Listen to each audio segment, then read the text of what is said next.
खबर शामिल करते हैं शोरकोट से। हमारे नुमाइंदा पीएन न्यूज चौधरी उस्मान शबीर की रिपोर्ट के मुताबिक हुकूमत पंजाब की गंदम की खरीदारी की पॉलिसी किसानों की रीढ़ की हड्डी तोड़ने से कम नहीं है। 1 एकड़ पर 6 बोरी बारदाना दिया जा रहा है, जबकि वो भी ऐप डाउनलोड करने के बाद डाटा अपलोड करने पर मिलेंगे। किसानों का कहना है पहले तो ऐप चलती ही नहीं, अगर चलती है तो प्रोसेस इतना लंबा है कि किसान कर भी नहीं पा रहे।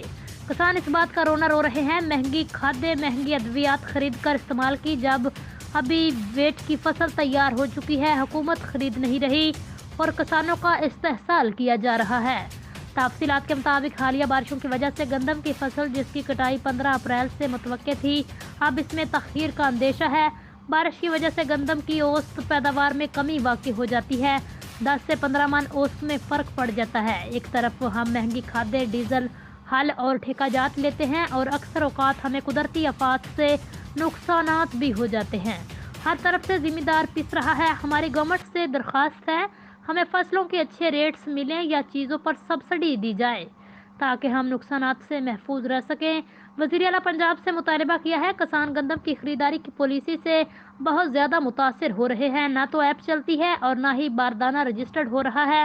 लिहाजा पुराने तरीके से सीध 7 बारदाना किसानों को फ्राहम किया जाए ताकि बर वक्त किसानों को बारदाना मिलने पर गंदम की फसल को महफूज तरीके के साथ मार्केट में बेचा जा सके।